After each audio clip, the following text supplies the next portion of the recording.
नहमदुहु व नसल्लिमु अला रसूलिहिल करीम अम्मा बाद फ़ाऊज़ु बिल्लाहि मिनश शैतानिर रजीम बिस्मिल्लाहिर रहमानिर रहीम। नाज़रीन किराम, इस वीडियो में हम आपको या ममीतो या अल्लाह का वजीफ़ा और इसके फ़वाइद व फ़ज़ाइल के बारे में बताएंगे। अज़ीज़ान मोहतरम, अल्लाह तबारक व तआला की ज़ात अक़दस के बेशुमार सफ़ाती इसमें करीम हैं। बेशक आप अल्लाह की ज़ात को जिस भी नाम से पुकारेंगे, अल्लाह की ज़ात आपको आपकी पुकार का जवाब ज़रूर देंगे। हर हाज की तकमील होगी, हर मुश्किल से निजात मिलेगी और हर परेशानी का हल अल्लाह की रहमत से ज़रूर मिलेगा। इन्हीं बबरकत नामों में या ममीतो भी शामिल है। अहले इल्म बयान फरमाते हैं कि अगर कोई शख्स दुश्मन के शर, खौफ, हसद, जादू टोना या नजर बद का शिकार है, तो उसे चाहिए कि बाद नमाज फजर इसमें आजम या ममीतो और या अल्लाह को मिलाकर 111 बार दिल से तिलावत करे। इंशाल्लाह दुश्मन अपने ही मामलात में उलझ जाएगा और आप उसके खौफ, शर और हसद से महफूज रहेंगी। इस वजीफा की मजीद मालूमात या रूहानी मसाइल के हल के लिए आप सईदा से राब्ता कर सकते हैं।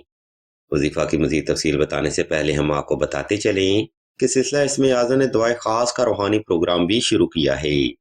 दुआ का ये खास प्रोग्राम उन बहनों के लिए है जो कि मोहब्बत की बंदिश, रिश्ता की बंदिश या नसीब की बंदिश का शिकार हैं। अगर आप भी अपनी ज़िंदगी में ऐसे मामलात का सामना कर रहे हैं, तो बगैर देर किए कमेंट सेक्शन में अपना नाम और अपना मसला बयान कर दें।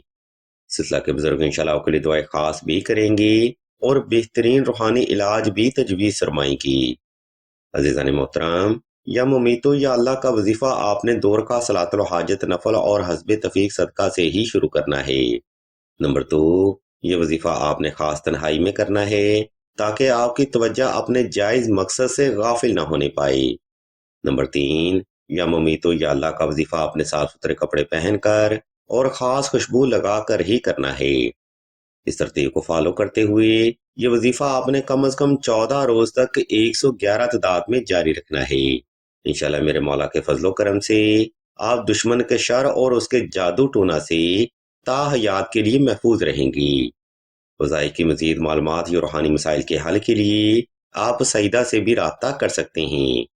हम अल्लाह के हुज़ूर दुआ करते हैं कि तमाम मुसलमानों को अपने हिफ्ज़ व ईमान में रखें और तमाम मुसलमानों की तमाम नेक और जायज़ हजात को सदका मोहम्मद वाले मोहम्मद की निस्बत से जल्द पूरा फरमाएं। आमीन सुम्मा आमीन।